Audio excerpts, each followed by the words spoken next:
When you're faced with adversity, such as I have been with this accident, the expectation that you're going to walk again, in my opinion, is critical. It's my choice. I choose to walk. I choose to walk. I think it's really a strong statement.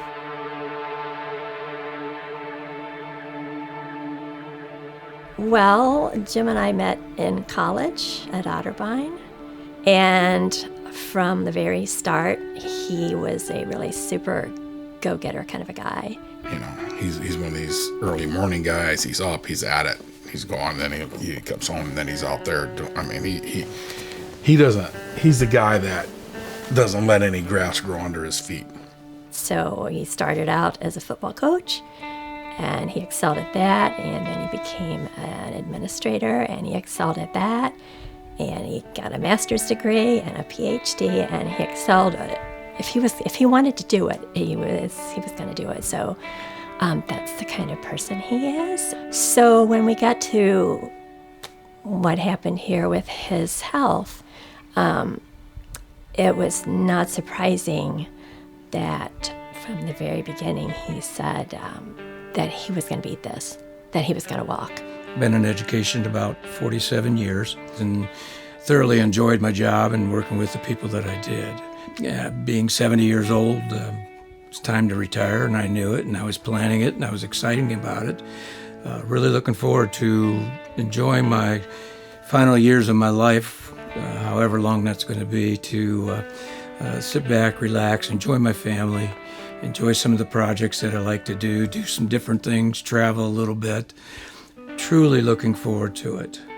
I was in my last month or two before I announced my retirement, and came home and went to bed that night and got up to use the bathroom, and on my way back through, I went through our master closet and I tripped over a stool. Didn't have any lights on. Wasn't a big deal to me, except I was flat on the floor and I could not get up. He's yelling for me, and he said, I tripped over the stool here, and he says, and I can't feel my legs. And the thing about Jim is he's had other things happen in his life where he always just overcomes it. So I was oddly calm when he said that, but I wanted to call the squad, and he's like, no, I'll be okay in just a little bit. Let me rest. Yeah, I thought maybe just it's temporary, take a couple Tylenol, get up, there's nothing wrong with you. I was in a lot of pain, but you still should be able to function. I knew that he was having some problems with his health, and we were all wondering what was going down. I know he wasn't feeling good, and there was a lot of question marks, and the doctors had a hard time, and then finally he got down to Columbus, and they kind of got down to the bottom of it. The doctor said that he had an abscess on his spine, and that was what was causing the issue, and that he was going to do surgery that day, which was on a Sunday, and he said it was a Hail Mary surgery, and there were no guarantees. That he was lucky that he could not feel from the waist down, because where the abscess was, he was very close to having lost the use of everything from the neck down. So when I entered the hospital and the priest came in and gave me my final rites, was a real wake-up call to me, because I wasn't really ready to die. I wanted to live. I wanted to see retirement. I wanted to see my family. I wanted to see my grandkids. I wanted to do things and just really relax and enjoy life. And he had dealt with COVID, he had dealt with a couple other things, and it was all hitting him at once. And I mean, it had to be a low point in his life. And as active of a person as he is, we knew it had to be devastating. I was finally released after 86 days and came back home to Bellevue. And I was scared to death when he came home. I mean, I didn't know how I could care for him, and he came in pretty much on a stretcher, and he was pretty much bedridden. Your leg muscles are what's called volitional muscles. They move because you tell them to move. It's a conscious effort most of the time. Your trunk muscles, a lot of them are kind of reflexive. You don't think about staying upright all day. You don't think about controlling your posture. It just kind of happens. That's a really rudimentary way to describe it, but it gives you an idea of, how much you go through the day without thinking about certain things that your body just does for you. And then it's just drug out, and the longer I'm in the hospital and the more therapy I do.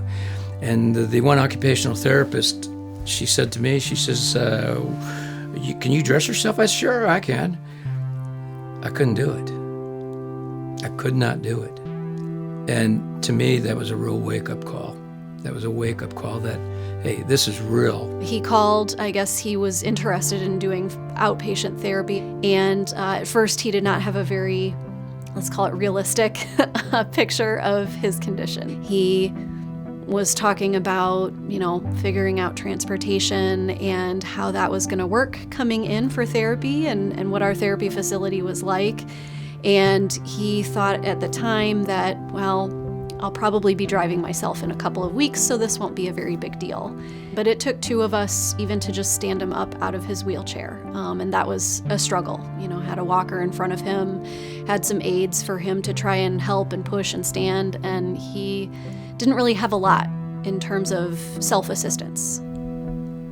Right away, he said, I'm going to walk again. But it was a long time before, obviously it's been over a year. So yeah, he that was what he wanted to do, but there were so many difficulties along the way that he would get frustrated, get angry, just like trying to move the wheelchair around and bumping into something, and then it just made him angry, and he'd just say, I'm just tired of this. I'm just so tired of this. I just want to get out of this chair. Walking is a lot more complex than I think we give it credit for sometimes. There's a lot of things happening that not necessarily are just about strength, but there's a lot of coordination going on. And it's not always about how big the muscles are, but how much information is your brain getting to your muscles so that they can function the way that they need to function. He felt bad, kept apologizing sometimes for, I'm sorry you have to do this. I'm sorry you have to take care of me like this. I'm sorry you have to do this.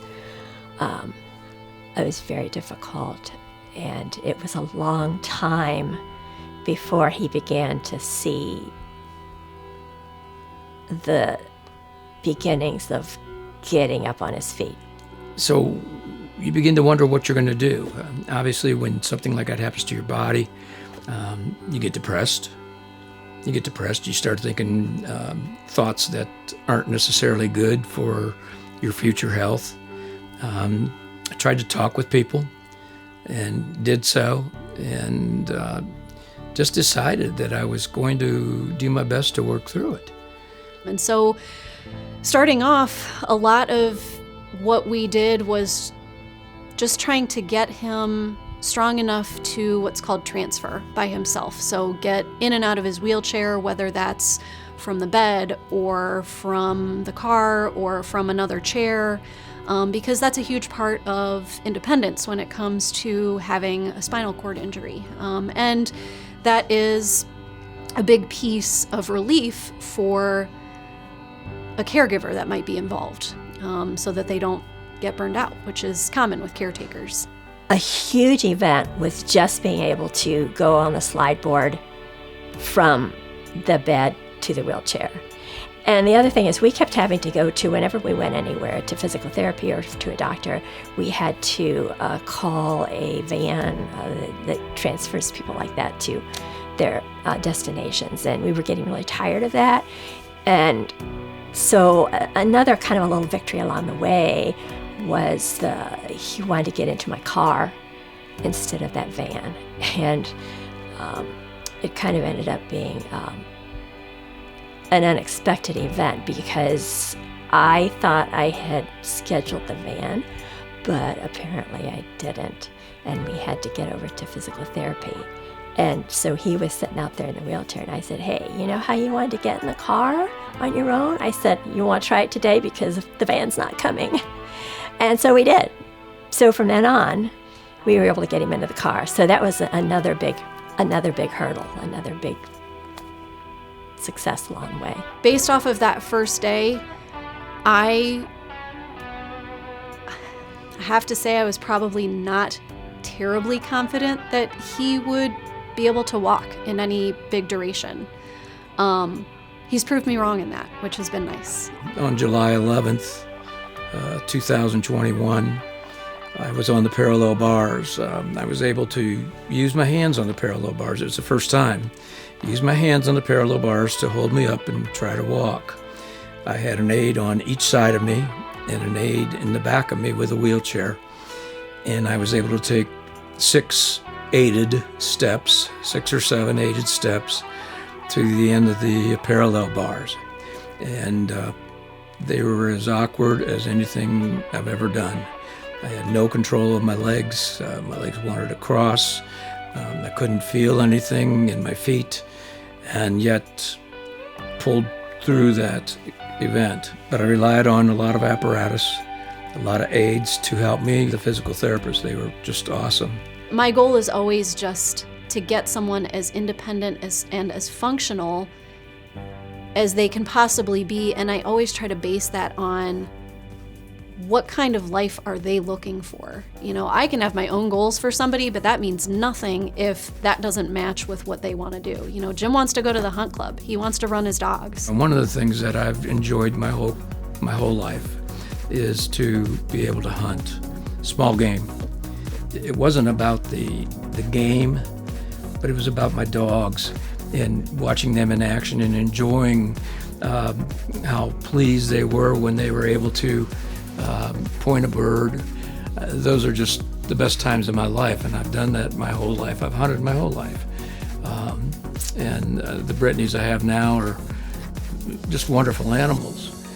So coming home, I had to figure out, how am I going to be able to hunt?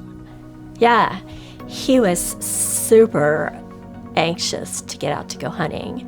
The dogs love to go hunting, and so that first season, he couldn't do anything. Thankfully, he's been able to find adaptive ways to do that.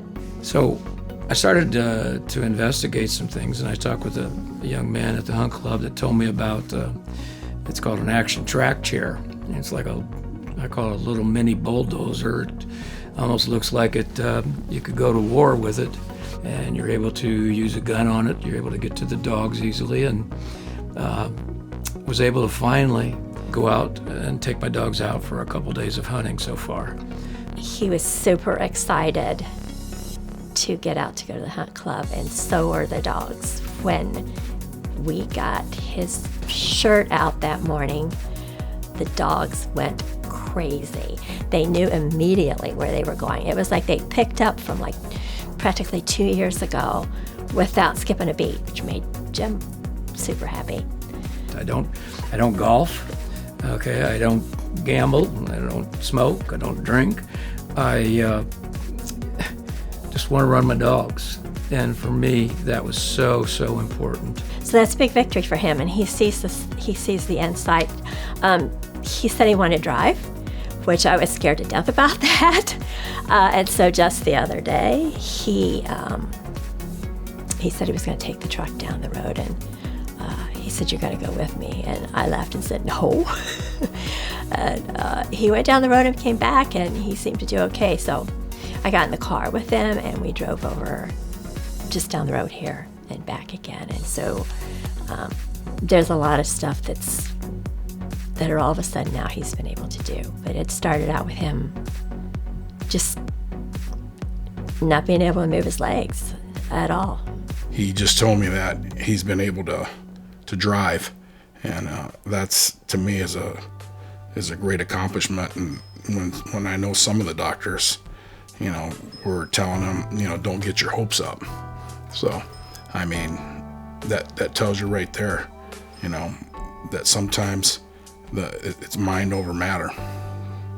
At this point, he is able to walk. I think we did maybe 4 laps around our gym without stopping the other day. He does still use a walker, but he's very functional with his walker. He can stand up and sit down without any help. He can do a lot of his own, what's called self-care transfers. He can work at his tool bench. He can work in the barn without Sue having to worry too much, as long as he's got his walker close by. And I know that Jim is a tinkerer, and so to give him that freedom and that independence is a big deal, not just from his physical well-being, but for his mental well-being as well. Keeping a positive attitude was key for me. It's hard to do when the odds are against you, and if the consequence is I have to be in a wheelchair the rest of my life, so be it. I didn't want that, but so be it. And as long as I can function individually with or without a wheelchair, that's what had to happen. His positive outlook, like I said, sometimes it can be unrealistic, but I don't think necessarily that that's a bad thing, because it keeps him coming back, and when he's in here, he'll try whatever we ask him to do. And not necessarily having so much fear about trying something that either he's going to fail or he's going to fall or something's going to happen. He's willing to put himself out there. And so that can be a big aid for your own forward progress. It's like visualization, that you see yourself actually walking, that you're going to do it. You know you're going to fall, which I've fallen a lot. But you can't stop. You have to have that drive, that inner drive, to keep things positive. That's just who he is from day one, from the day I met him till almost 50 years later now. So, yes, I think that has definitely been good for him, and it will be good for others in the future. With regards to my wife, I don't know that I would have made as much progress as I have without her. I'm so appreciative of her and the things that she has done for me. So between the two of us, we've gotten through a lot. I don't have all the answers. I don't pretend to have all the answers. In fact, I didn't have any answers when all this happened. But I got to work on it. I read a lot, talked to a lot of people, questioned a ton of people about different things, and am I going to walk again? And the doctors would always say, well, we don't know. Sometimes it's funny, sometimes it's scary, sometimes I cry. Sometimes we're angry, sometimes he's angry, but we've gotten this far with his determination. He's a tough guy.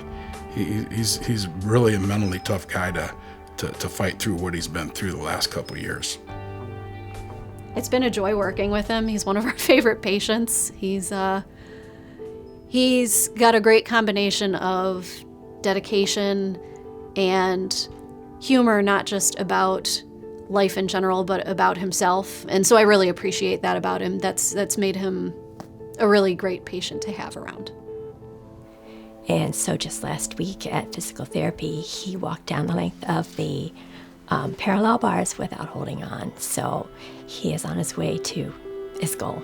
When I look at my background and the things that I've done, I used to be a coach, used to be a teacher. I'm very proud of those two professions, and some of the comments that I got through some of the emails is from kids that I coached. One of them I remember said, you never let us quit, so don't you quit. And I'm like, holy cow. And I mean, that came from probably 25, 30 years ago when I was coaching. And I'm like, you know what? He's right. He's right. If you walk the talk, if you say it, you do it. And I'm a firm believer in that. You just do it. And when I say I choose to walk, that is my intention. That is my total intention. I choose to walk. I choose to. It may be ugly, may not be the best walk, but I want it to happen.